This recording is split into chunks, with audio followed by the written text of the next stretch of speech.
Sir आजकल मैं लगातार देख रहा हूँ सोशल मीडिया पर एक कार्यक्रम करवा रहे हैं बालावाला में, देहरादून में, अपनू पहाड़ अपनी संस्कृति। क्या अब आपका जो चुनावी क्षेत्र है वो बदलने का आपका जो मूड है वो तो नहीं देखिए कि आप अपना राजनीतिक क्षेत्र बदल रहे हो, अब देहरादून की तरफ रुख कर रहे हो? अब मैं देहरादून में अगर उस कार्यक्रम को कर रहा हूँ तो सबकी निगाहें लगी हुई है। यानी पार्टी आपको कहती है कि आप डोईवाला से चुनाव लड़िए तो आप लड़ेंगे? निश्चित रूप से जैसे पार्टी का आदेश निर्देश होगा उसका पालन करेंगे। सर आपकी ऐसी क्या मजबूरी थी कि कपड़े बदलने से पहले आपने पार्टी बदली? क्योंकि काफ़ी लोगों ने कहा कि भंडारी जी उसी कपड़े में रुद्रप्रयाग में थे, जनसभा में थे गणेश गोदियाल के साथ, और उन्हीं कपड़ों में आपने भाजपा ज्वाइन कर लिया। ऐसी अचानक क्या मजबूरी आई? कपड़े क्यों नहीं बदले? आप जनता को ये बताने में विफल रहे कि मैंने पार्टी क्यों छोड़ी और जनता ने आपको चुनाव हरा दिया। ऐसा है कि शॉर्ट टाइम था, मैं जनता को अपनी बात को नहीं समझा पाया। कई बार मंचों से आपने कहा है कि अगर भाई राजेंद्र भंडारी को आप जिताते तो आज राजेंद्र भंडारी कैबिनेट में मंत्री होते। विधायक तो हम बने नहीं, तो जब विधायक ही नहीं बने तो फिर मंत्री में क्या बात कर सकते हैं। लोग कह रहे हैं कि डेवलपमेंट के लिए राजू भंडारी जरूरी है, विकास करना है, संस्थान खोलने हैं, कोई काम करना है, तो लोग कह रहे हैं कि राजू भंडारी आना चाहिए, राजू भंडारी होना चाहिए। राज्यसभा सांसद हैं पोखरी से, यानी वो डेवलपमेंट नहीं कर पा रहे हैं अपने क्षेत्र का, या विधायक जो लखपत बूटवाला हैं वो डेवलपमेंट नहीं कर पा रहे हैं कि भंडारी जरूरी हो गए? सर आप चुनाव हारते हैं और सीधे हाईकमान दिल्ली पहुंचते हैं और अमित शाह से मुलाकात करते हैं। क्या कुछ बातें आपकी हुई है? ये बात भी हुई कि भाई भाजपा के लोगों ने मुझे चुनाव हरा दिया चमोली में? बातें तो माननीय गृह मंत्री जी से भी यही हुई है। आपके सीएम से टोनिंग कैसी है? क्योंकि लगातार देखा जाता है कि आप केंद्र तक आपकी पहुंच है, केंद्र के बड़े बड़े मंत्रियों के साथ आपका फोटो है, लेकिन मुख्यमंत्री के साथ बहुत कम फोटो आपके हैं। कभी होली होती है, दिवाली होती है, कभी हमने देखा नहीं आप। हो सकता है कि फोटो नहीं गई होगी, तो ये तो मैं नहीं कह सकता हूँ। सर संगठन में कोई जिम्मेदारी आपके पास नहीं है, सरकार में आपके पास जिम्मेदारी नहीं है। कभी कोई ऑफर आपके पास आया है कि भाई भंडारी जी आप राज्य मंत्री बन जाओ? ये जरूरी नहीं कि पद रहते हुए ही आदमी काम करता है। सर बिना पद में रहे आपने क्या क्या काम कर दिए, जैसे कुछ बताएंगे? मैंने हाँ नहीं, मैंने क्या काम करने, सरकार काम कर रही है। आपको अगर टिकट नहीं मिला भाजपा का तो आप उस उम्मीदवार के लिए, उस प्रत्याशी के लिए काम करेंगे जिसको टिकट मिलेगा? मैंने आपको बोल दिया, पार्टी के जो भी आदेश होंगे, जो भी फैसला होगा, हम पार्टी के साथ। नमस्कार, मैं हूं लक्ष्मण और तीतर के पॉलिटिकल पॉडकास्ट में आपका स्वागत है। और आज हमारे साथ पूर्व कैबिनेट मंत्री राजेंद्र भंडारी मौजूद हैं। आइए उनसे जानते हैं कि आगे उनका राजनीतिक कैरियर क्या रहेगा, क्योंकि वो कांग्रेस पार्टी छोड़कर भाजपा में आए थे, अपनी विधायकी का उन्होंने त्याग किया था। आइए उनसे बातचीत करते हैं। बहुत बहुत स्वागत सर आपका। धन्यवाद राणा जी, आपके चैनल का भी बहुत बहुत धन्यवाद। सर हाल ही में धामी सरकार में कैबिनेट का विस्तार हुआ है और कांग्रेस पृष्ठभूमि के कई विधायकों को मंत्री पद मिला है। क्या कहीं ना कहीं ये देखकर आपने भी भाजपा ज्वाइन की थी? देखिए, मंत्रिमंडल में कौन रहेंगे कौन नहीं रहेंगे ये माननीय मुख्यमंत्री जी का क्षेत्राधिकार है, और सभी चीज़ों को ध्यान में रख करके ये किया जाता है। और बड़ी बात यह है कि मंत्रिमंडल में जो भी भाई सहयोगी आते हैं, पहले तो उनको मेरी तरफ से बधाई है। निश्चित रूप से प्रदेश की जो भावनाएं हैं, जो अपेक्षाएं हैं, जो आशाएं हैं, उन पे वो लोग खरा उतरेंगे और जनता के कामों को अच्छे ढंग से करेंगे, ऐसा हम सब लोगों की आशा है। नहीं, आपको भी आशा थी कि आप चुनाव जीतते, आप मंत्री बनते, इस उम्मीद के साथ आपने भाजपा ज्वाइन की थी? ये तो ऐसा है कि ये दीवाली बात है, पर हम तो चुनाव नहीं जीत पाए, तो फिर इसमें क्या बोल सकते हैं। नहीं, कई बार मंचों से आपने कहा है कि अगर भाई राजेंद्र भंडारी को आप जिताते तो आज राजेंद्र भंडारी कैबिनेट में मंत्री होते। नहीं, पर वो तो ऐसा नहीं, विधायक तो हम बने नहीं, तो जब विधायक ही नहीं बने तो फिर मंत्री में क्या बात कर सकते हैं। आगे आप अपना भविष्य कैसे देखते हैं? देखिए, जो नेताओं का, प्रतिनिधियों का जो करियर होता है, भविष्य होता है, वो जनता से जुड़ा हुआ होता है। जनता किसको मौका देगी, किसको बनाएगी, किसको हटाएगी, ये सब जनता जनार्दन करती है। और हम लोग भी अगर राजनीति में आए हैं, प्रतिनिधि बन के आए हैं, सेवा भाव में काम किया है, तो जनता की ताकत के बल पे किया है। और ये भी ज़रूरी है कि कभी कभी पद पर रहते हुए कुछ काम होते हैं, कुछ नहीं होते हैं। जब नहीं होते हैं तो जनता के अंदर नाराज़ियाँ भी बढ़ती है, आक्रोश भी बढ़ता है, और उसका खामियाजा ये होता है कि हार की कगार तक नेता जाते हैं, उनमें हम भी हैं। तो हारना भी बहुत कुछ चीज़ों को सिखा जाता है, हार से भी आदमी बहुत कुछ सीखता है। आपने क्या सीखा है? नहीं, ये सीता है कि ज़िंदगी में जनता के जो काम हैं, जो जनता की आशाएं हैं, हम उन पर खरे उतरने की हम लोग कोशिश करें। और बड़ी बात यह है कि डेवलपमेंट ही हमारा एजेंडा है। हम चाहते हैं कि स्टेट के अंदर, जिले के अंदर, विधानसभा के अंदर जो मूलभूत लोगों की आवश्यकताएं हैं, हम उनको पूरा करें। और मैं मानता हूं कि नया राज्य है, यहाँ पर आर्थिकी निश्चित रूप से संसाधनों की कमी हो सकती है, परंतु सीमित साधनों में ही हमको अपने काम करने हैं। और आज विकास को पहाड़ के अंतिम कोने तक पहुँचाना है। शिक्षा है, स्वास्थ्य है, रोजगार है, इन 2-3 चीज़ों के लिए हमारा आदमी प्लान करता है। अगर ये हम स्थानीय जगहों पे, पहाड़ों पे, जिलों में, सीमांत जिलों में अगर मुहैया करा देंगे तो निश्चित रूप से हमारा प्लान रुकेगा, रिवर्स प्लान भी होगा। सर, मंत्रिमंडल विस्तार को लेकर सवाल था। मंत्रिमंडल विस्तार हुआ धामी सरकार में, तो उसके बाद देखा गया कि चमोली को प्रतिनिधित्व नहीं मिला, तो कहीं ना कहीं सोशल मीडिया पर बात उठी। जो आपके प्रतिद्वंदी थे उन लोगों ने भी बात उठाई, जो आपको नहीं चाहने वाले लोग चमोली के थे उन लोगों ने भी अपनी सोशल मीडिया वॉल पे लिखा कि भाई अगर राजेंद्र भंडारी जीतते तो वो मंत्री बनते। कितनी सत्यता मानते हैं आप इस बात? देखिए, अब हमारे फॉलोअर भी होते हैं, चाहने वाले भी होते हैं, और हर हमारा कार्यकर्ता चाहता है कि हमारा आदमी कुछ बने। ना चाहने वालों ने भी लिखा है सर। नहीं, वो ठीक है। मेरे कहने मतलब ऐसा है कि होता है, लोग तुलना करते हैं। और तुलना कब करते हैं? जब आदमी नहीं रहता है, सत्ता में नहीं रहता है, पद पे नहीं रहता है, तो तुलना होती है। और आज तुलना हो रही है। लोगों को लगता है कि राजेंद्र भंडारी जो है कुछ करेगा भविष्य में, ऐसी लोगों की मन में आशाएं हैं। और कल अगर जनता जनार्दन का मौका मिलेगा, जीतने का मौका मिलेगा, तो निश्चित रूप से लोगों की भावना पे खरा उतरने की कोशिश करेंगे। लोकसभा चुनाव के दौरान आपने कांग्रेस की विधायकी छोड़कर भाजपा ज्वाइन की थी। इस फैसले को लेकर जनता के बीच सवाल भी उठे कि आपको लगता है कि इससे आपकी जो विश्वसनीयता थी वो प्रभावित हुई है? निश्चित रूप से पहले तो मैं जनता जनार्दन से क्षमा चाहता हूँ, बद्रीनाथ की जनता से विशेष करके मैं क्षमा चाहता हूँ।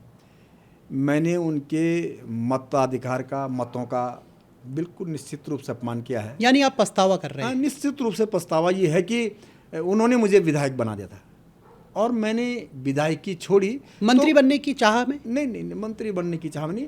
उनकी भावनाओं को निश्चित रूप से मेरे त्यागपत्र देने से जो है चोट पहुंची है, आहत हुई है।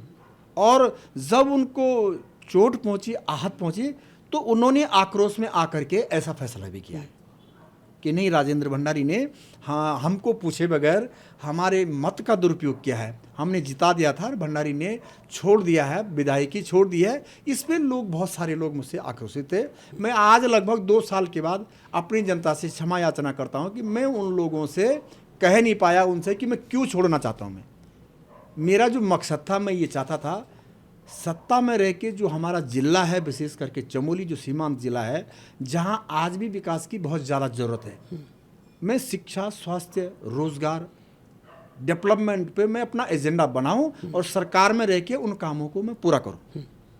परंतु मेरी सोच मेरे तक रह गई। लोगों ने कहा कि तुमको विधायक बनाया था, तुम फिर विधायक का ही चुनाव लड़ रहे हैं, तो फिर जब बना दिया था तो क्यों विधायक का चुनाव दोबारा? यानी आपको जनता ने हराया है? नहीं, जनता ने नहीं, मेरे फैसले ने हराया। जो मेरा गलत निर्णय हुआ था कि लोगों ने कहा कि विधायक बना दिया था, बना हुआ विधायक त्यागपत्र दिया है, इसलिए लोगों ने गुस्से में आकर के ये निर्णय। सर, आप चुनाव हारते हैं और सीधे हाईकमान दिल्ली पहुंचते हैं और अमित शाह से मुलाकात करते हैं। क्या कुछ बातें आपकी हुई है? नहीं, बातें तो माननीय गृह मंत्री जी से भी यही हुई है कि हमारा जिला सीमांत जिला है, वहाँ पे विकास करना है, रोज़गार के जो है साधन तैयार करने हैं, रोज़गार मुहैया कराना है। हमारे यहाँ पर्यटन है और तीर्थाटन है, इसको बढ़ावा देना है। और विशेष करके जो हमारे लोग आज रोज़गार की दौड़ में पलायन कर रहे हैं, देश विदेश में भाग रहे हैं, उनको रोकने के लिए हम स्वरोजगार के क्या तरीके अपनाएं, उस पे हम लोग फोकस करना चाहते थे। वही मैंने प्रार्थना जो है माननीय गृह मंत्री जी से की। ये बात भी हुई कि भाई भाजपा के लोगों ने मुझे चुनाव हरा दिया चमोली में? नहीं, ये तो मैंने तो अपने वक्तव्य में कहा है कि किसी की कोई गलती नहीं, मेरी अपनी गलती है। मैं अपनी कमी के कारण, मैं अपनी गलती के कारण चुनाव हार गया हूँ। फिर संगठन पे कोई बात कहने का कोई मतलब ही नहीं बैठता है। भाई मेरी गलती थी और मेरी गलती की सज़ा मुझको जनता ने दी है, वो सर माथे पे है, उनका हर निर्णय स्वीकार है। उन्होंने बनाया भी तो है, जो बनाता है वो हटाता भी तो है। ये तो जनता की ताकत है ना। क्या इतने साल उन्होंने 3-3 बार मुझे विधायक बना करके भेजा, निर्दलीय में भेजा, मंत्री बनाया, जिला परिषद का अध्यक्ष बनाया, तो उसी जनता ने तो भेजा है। तो आप अगर उन्होंने मुझे हरा भी दिया है तो उनका निर्णय सर माथे पे है। तो आप बिल्कुल ये नहीं मानते कि आपके साथ जो उपचुनाव थे उसमें वितर्कात हुआ है? नहीं, सवाल ही नहीं उठता है, सवाल ही नहीं उठता। ऐसा होता है कि जब हम जीतते हैं तब भी तो जनता वही रहती है, तो कहीं ना कहीं अपने ऊपर कमी होती है। जो प्रत्याशी होता है उसके अंदर कुछ कमी होती है, उन कमियों का जो आकलन होता है वो जनता करती है। उस समय मेरे पक्ष में लोग नहीं थे, लोगों ने कहा कि तुम्हारा निर्णय ठीक नहीं है, तो नहीं है, तो जनता ने जो है हमको कहा कि नहीं। चुनाव के दौरान ये भी बात आई कि भंडारी जी की अपनी अलग टीम घूमती है, भाजपा कार्यकर्ताओं का सम्मान नहीं हो रहा है, भाजपा के जो कार्यकर्ता हैं उनको पूछा नहीं जा रहा है, इसलिए कि भाजपा के जो कार्यकर्ता हैं उन्होंने आपके साथ विश्वासघात किया। कितनी सच्चाई है बात में? मैं तो अभी भाजपा में आ रहा हूँ, तो मेरा असम्मान करने का तो कोई सवाल ही नहीं। लेकिन आपका जो भाजपा में आना था वो कार्यकर्ताओं को पचा नहीं। अब ये तो मैं क्या कह सकता हूँ, ये तो मन की भावना को मैं कैसे कह सकता हूँ कि हमारे कार्यकर्ताओं के मन में क्या थी। पर मेरा जब चुनाव हुआ तो किसी कार्यकर्ता का मेरे से कभी ये बहस नहीं हुई कि हम तुम्हारा साथ नहीं देंगे।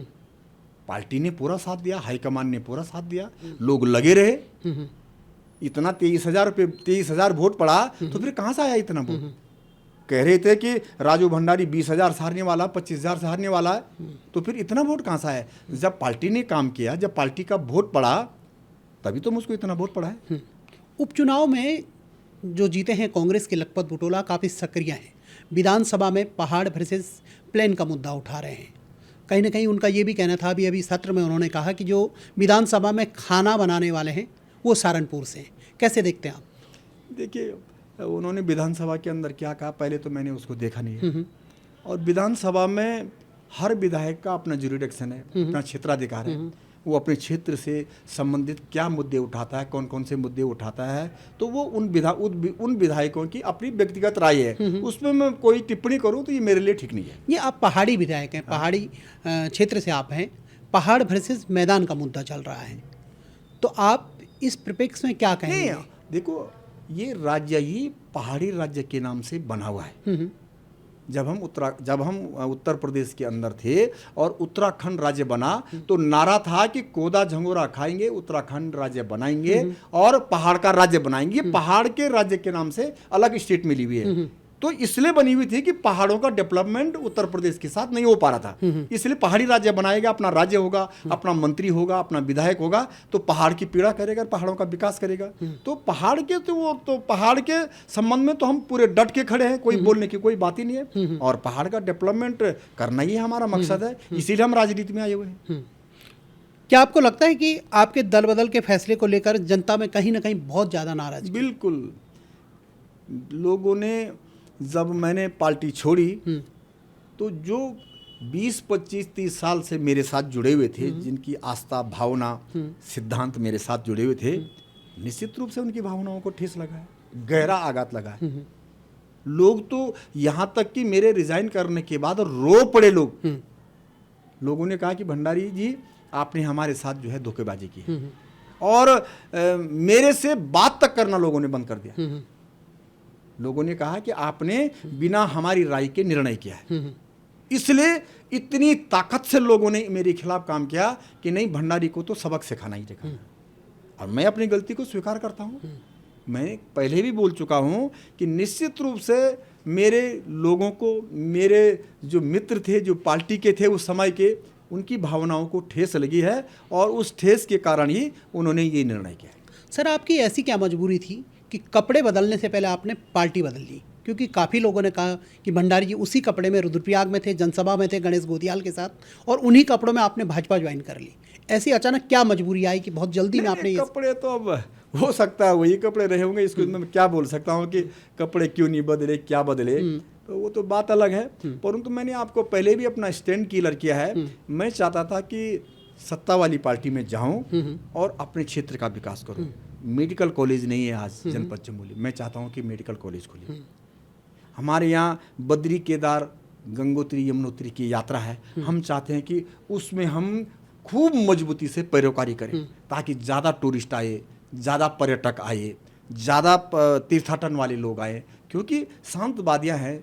मैं समझता हूँ दुनिया में इतना खूबसूरत कहीं नहीं है जितना हमारा उत्तराखंड के पहाड़ी अंचल है, जहाँ आज देख लो आप मार्च के महीने में बर्फ़ गिर रही है। बद्रीनाथ केदारनाथ में 3-3 फीट बर्फ़ गिर गई है। तो पूरी दुनिया का आदमी यहाँ आना चाहता है। तो हम चाहते हैं उनके लिए अच्छे होटल बने, अच्छी सड़कें बने, उनके लिए हम अच्छा मतलब साधनों को उपलब्ध कराएं। तो ये हमारा निर्णय था और मैं चाहता था कि मैं सरकार में जा कर के काम करूं। मैं जब सरकार में था तभी मैंने विकास के काम किए। आज नहीं हूं तो आज कर रहा हूं। क्या सर विधायक रहते हुए ये काम नहीं हो पा रहे थे? अभी अभी आपके क्षेत्र में एक सड़क हुई है दसोली में, लखपत बुटोला जो विधायक है वहाँ पर उनका कहना है कि ये सिर्फ बोलने वाली बात है, विपक्ष में रह के ये सड़क हुई है। वहीं अनुपमा रावत हैं, हरिद्वार देहात क्षेत्र से विधायक है, उनके भी कुछ काम हुए थे। उन्होंने सोशल मीडिया पर कहा था कि विपक्ष में रहकर हम काम करवा रहे हैं। ये इच्छा शक्ति की बात होती है, तो वो इच्छा शक्ति आपके अंदर नहीं थी काम करने की?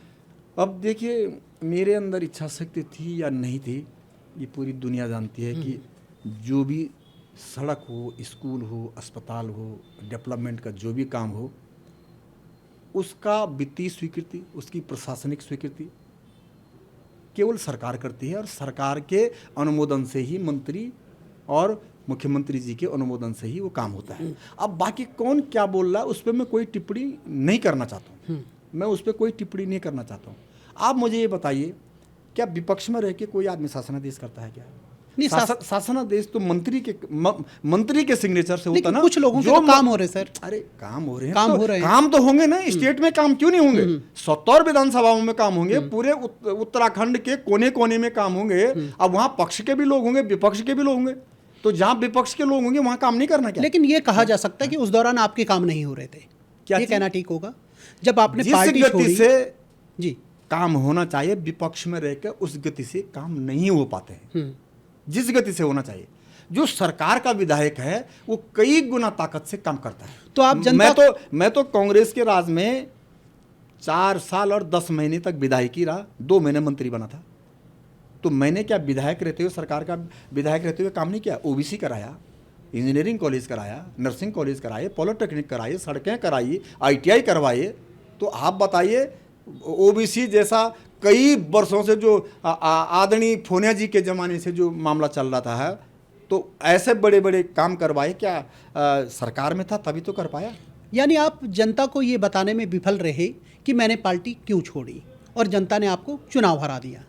ऐसा है कि शॉर्ट टाइम था, मैं जनता को अपनी बात को नहीं समझा पाए। लोगों को लगा कि इसने धोखा कर दिया और स्वाभाविक बात थी, बिना मैंने जनता को पूछे हुए अचानक इस्तीफा दे दिया, पार्टी छोड़ दी।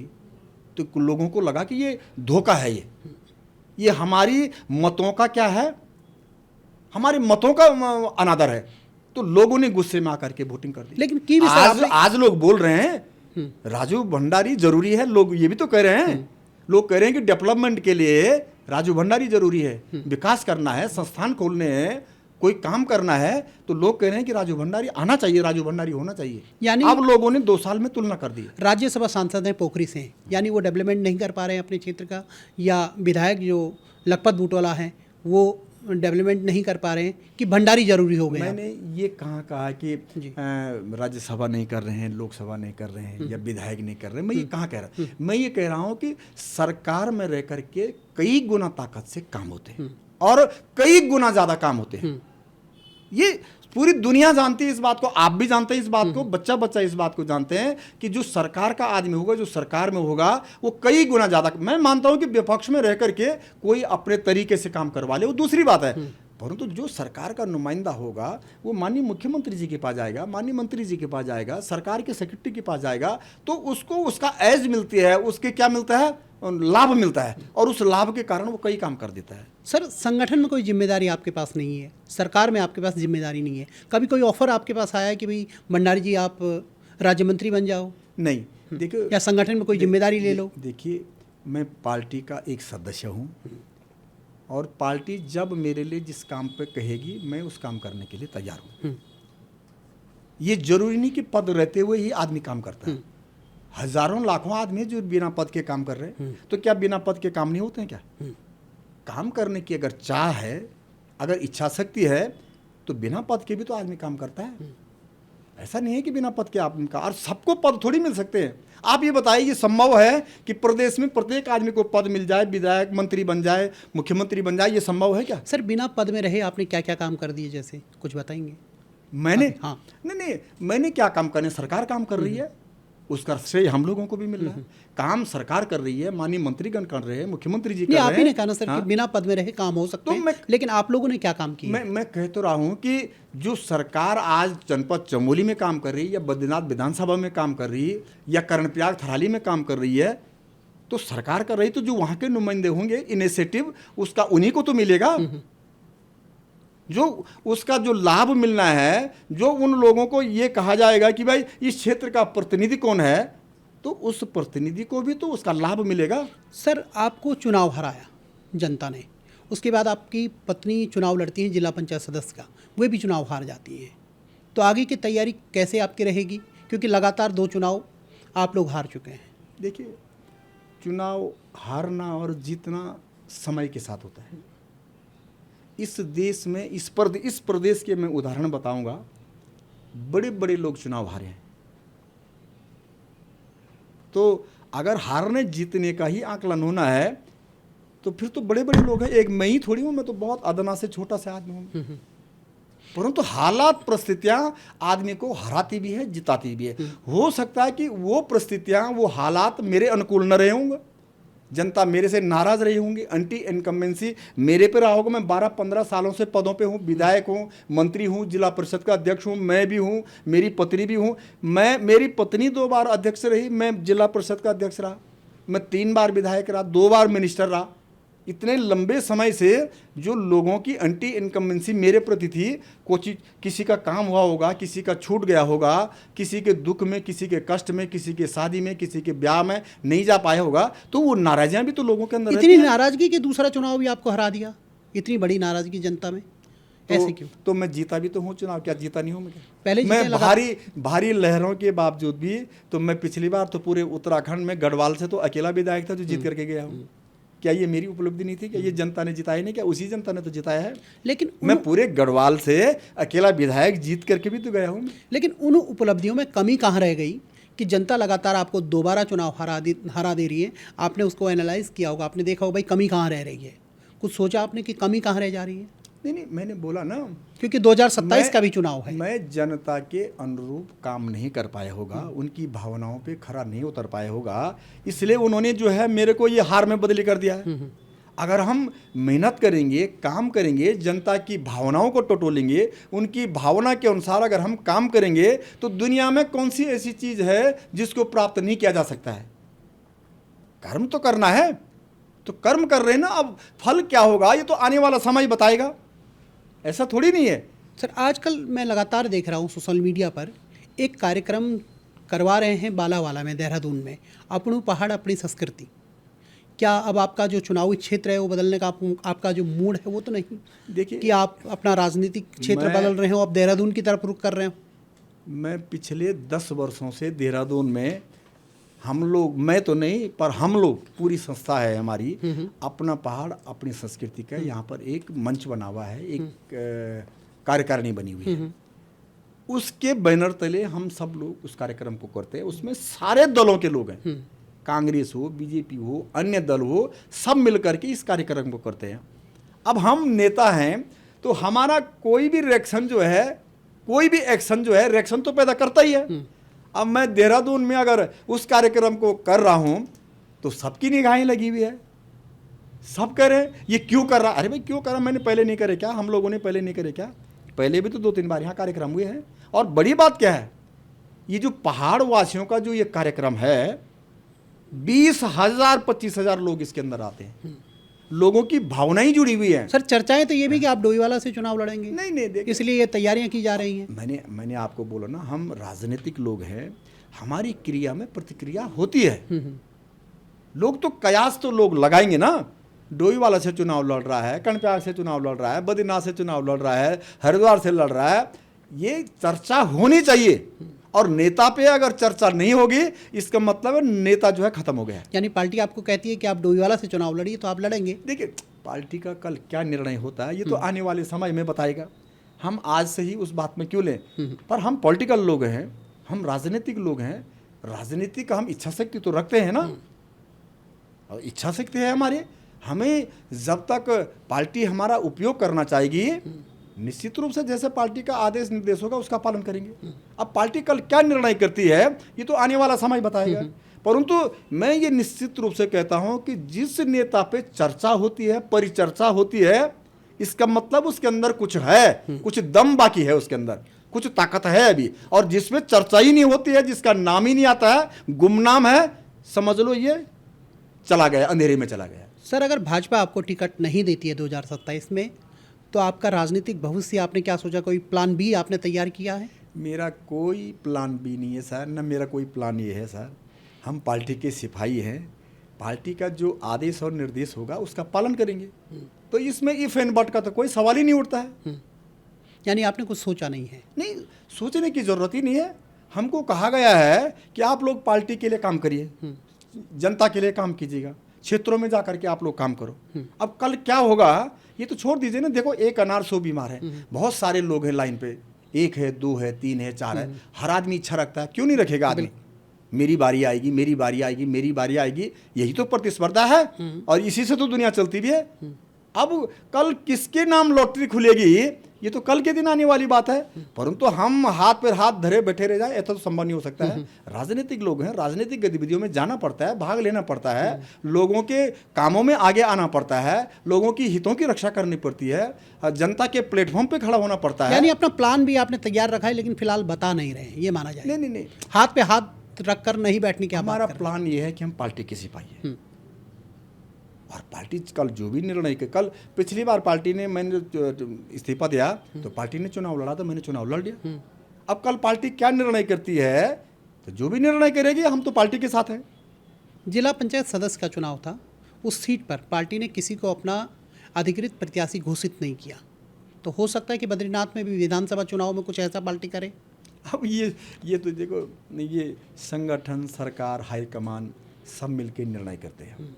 ऐसा तो होता ही नहीं है कि कोई निर्णय नहीं हो, क्योंकि पार्टी का सिंबल किसी न किसी को मिलना ही मिलना है। ऐसा तो हो ही नहीं सकता है कि उसको छोड़ दे करके 70 सीटों पे पार्टी के टिकट प्रत्याशी घोषित होने हैं। राष्ट्रीय पार्टी है, दुनिया की सब में बड़ी पार्टी है, तो किसी न किसी को तो टिकट मिलना ही है। सर आपको अगर मिलेगा, पार्टी के लोग काम करेंगे। आपको अगर टिकट नहीं मिला भाजपा का, तो आप उस उम्मीदवार के लिए, उस प्रत्याशी के लिए काम करेंगे जिसको टिकट मिलेगा। मैंने आपको बोल दिया, पार्टी के जो भी आदेश होंगे, जो भी फैसला होगा, हम पार्टी के साथ हैं।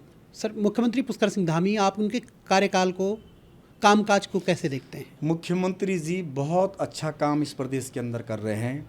आम लोगों तक जो है माननीय मुख्यमंत्री जी की जो है पैठ है, काम है, डेवलपमेंट है, और निश्चित रूप से मैं समझता हूँ कि माननीय मुख्यमंत्री जी इस समय जनता की अदालत में बहुत अच्छा काम कर रहे हैं। सर आपके सीएम से टोनिंग कैसी है? क्योंकि लगातार देखा जाता है कि आप केंद्र तक आपकी पहुंच है, केंद्र के बड़े बड़े मंत्रियों के साथ आपका फोटो है, लेकिन मुख्यमंत्री के साथ बहुत कम फोटो आपके हैं। कभी होली होती है, दिवाली होती है, कभी हमने देखा नहीं आपको। मैं बराबर सीएम साहब का जब भी आदेश होता है, बुलावा होता है, हम जाते हैं। जब भी हमारे काम पड़ते हैं माननीय मुख्यमंत्री जी के यहाँ जाते हैं। हो सकता है कि फ़ोटो नहीं गई होगी, तो ये तो मैं नहीं कह सकता हूँ, परंतु हर 1 महीने 2 महीने में तो कभी न कभी जाना आना तो होता रहता है। बाकी जो छोटे मोटे काम हैं उनको लेकर के हम जाते रहते हैं, जनता के जो छोटे मोटे काम हैं। जब आपने ज्वाइनिंग की सर, दिल्ली में की, कानो कान जो प्रदेश भाजपा थी उनको मालूम नहीं चला कि भाई भंडारी जी क्या करने वाले हैं, तो आपने ये बात उनसे छुपा के क्यों रखी? देखो संगठन है, संगठन में तो ये बातें खुल के होनी चाहिए थी, भाई मुझे भाजपा में भाजपा ज्वाइन करनी है। मैंने छुपा के रखा, माननीय मुख्यमंत्री जी वहाँ थे, प्रदेश प्रभारी जी वहाँ थे, हैं पर ये जो मंत्री जी हैं हमारे, वो पीयूष चावला जी वो वहाँ थे, और लोकसभा सदस्य जी वहाँ थे। तो आप कैसे छुपा करके कोई काम होता क्या? ये तो कोई सवाल ही नहीं है। लेकिन ये लोग प्रदेश प्रभारी जी वहाँ हैं, माननीय मुख्यमंत्री जी वहाँ हैं, वो तो आपको मैं फोटो दिखा सकता हूँ, तो छुपाने वाली क्या बात है इसमें? लेकिन बताया जा रहा है कि आनंद फानंद में ये लोग पहुँचे, आप पहले पहुँच गए थे। नहीं नहीं, ऐसा नहीं है। ये तो सब बोलने की बातें हैं, ये तो सब बोलने की बात है। पहले का क्या मतलब है? अगर आज बद्रीनाथ की जो जनता है वो आपसे पूछे कि क्यों आपको हम दोबारा चुने, आपको हम क्यों वोट दें, तो आपका जवाब क्या होगा?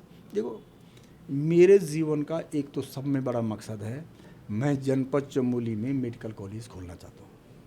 जो स्वास्थ्य सुविधा है हम उसको प्रमोट करना चाहते हैं। हमारे पहाड़ों से महिलाएं गिर जाती है, हमारे पहाड़ों पे लोग जो है गरीब होते हैं, उनकी आर्थिकी ठीक नहीं होती है, वो देहरादून में अपना इलाज नहीं करा पाते हैं। इसलिए हम चाहते हैं कि पहाड़ में अगर चमोली में मेडिकल कॉलेज खुलेगा तो वहाँ का बच्चा MBBS करेगा, स्पेशलिस्ट बनेगा और फिर वहीं काम करेगा, वहीं जो है सेवा करेगा, वहीं अस्पताल खोलेगा और हमारे लोगों को जो है जीवन से रक्षा मिल जाएगी।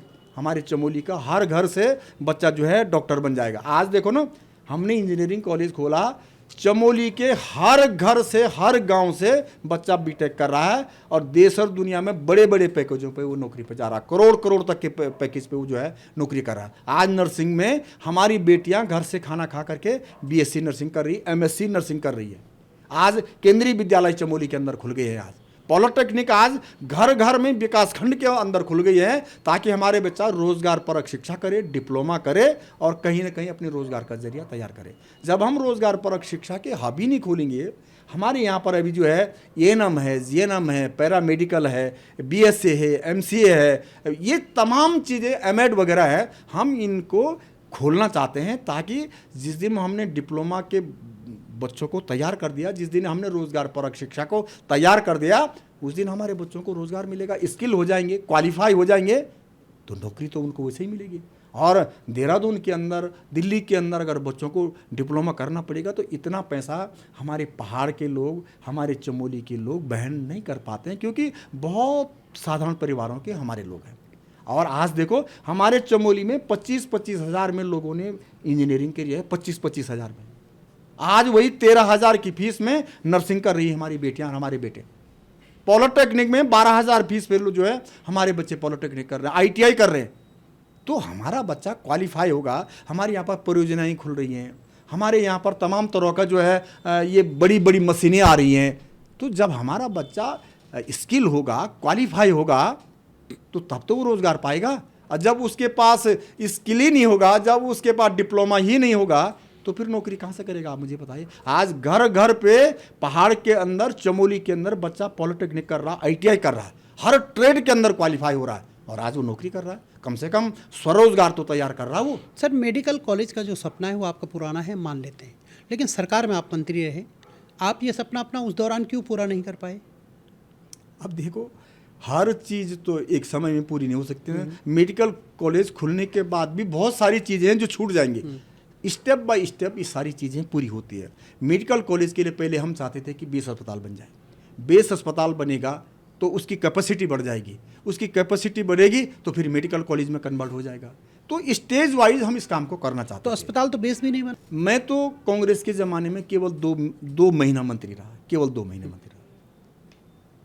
उससे पहले मैं निर्दलीय था, मैंने समर्थन दिया तो मैं 5 साल मिनिस्टर रहा उसमें। तो आप ये बताइए, क्या सारे काम एक साथ हो सकते हैं? इन 2 महीनों में घोषणा तो करवा सकते हैं सर मेडिकल कॉलेज। मैंने बेस अस्पताल की घोषणा करवाई, वो शासनादेश है मेरे पास आज भी, उसमें टोकन मनी अलॉटमेंट है, उसमें लैंड अलॉटमेंट है, शासनादेश मेरे पास है आज भी पड़ा हुआ।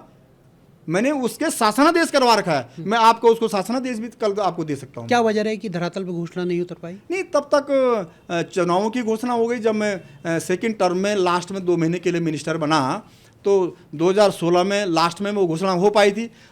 मैं जैसे ही चुनाव के अंदर गया, हार गया मैं हार गया तो वो चैप्टर ही क्लोज हो गया। सर, पोखरी का बी फार्मा चालू नहीं हो पाया कॉलेज, आप medical college? B pharma college पे 60 नाली जमीन का शासनादेश सरकार के नाम पे हो रखा है। उसका जो बी फार्मा कॉलेज खुलना, उसका भी शासनादेश हो रखा है। आगे आने वाले भविष्य में उस बी फार्मा कॉलेज का भी निर्माण होना है, ये निश्चित रूप से, मैं आपको बता रहा हूँ। शासनादेश मेडिकल कॉलेज का ना बता के आपने बेस अस्पताल का कहा कि शासनादेश हुआ है, बी फार्मा कॉलेज का शासनादेश हुआ है, लेकिन ये घोषणाएं जो है वो धरातल पर क्यों नहीं उतर पाई? नहीं, ये घोषणा नहीं है, ये शासनादेश है। हाँ। घोषणा दूसरी चीज हो गई, शासनादेश नहीं, शासनादेश है, मान लेते हैं सर, उसका शासनादेश हुआ है। शासनादेश, हाँ। लेकिन शासनादेश लगा 10 साल पहले हो चुका है, आप मान रहे हैं बात को, 10 साल पहले शासनादेश हुआ है, लेकिन धरातल पर कुछ भी काम नहीं हुआ है। क्यों नहीं हुआ, क्यों अटका? धरातल क्या मानते हैं? पोखरी में ITI बना, उतना बड़ा मैदान बना, पॉलिटेक्निक का निर्माण हुआ, 30 करोड़ रुपया पॉलिटेक्निक के निर्माण पे वर्तमान में जारी है। वहाँ पर तहसील पर इतना पैसा लगा है, नया जो है वहाँ पर सारी सड़कें इस समय बनी है। एक सड़क रह गई है पोखरी हापला गोपेश्वर, वो भी सरकार में पड़ी हुई। मुझे लगता है कि बहुत जल्दी उसका भी शासनादेश होगा। जैसे कि घाट के लोगों ने इतना वहाँ पर आंदोलन किया, इतनी मेहनत की, सारी जनता सड़कों पे आई, आज वो फलीभूत हो रहा है। सरकार ने पैसा दिया। आज मैं कल देख रहा था उसका सोशल मीडिया पर उसका डामरीकरण शुरू हो गया। तो सर बी फार्मा कॉलेज के लिए या मेडिकल कॉलेज के लिए आप नहीं करेंगे कोई आंदोलन? नहीं, करना नहीं चाहिए आपको? मैंने आपको बोल दिया है कि निश्चित रूप से जिसका शासनादेश हुआ है वो कार्य रूप में भी परिणित होगा, परिलक्षित होगा।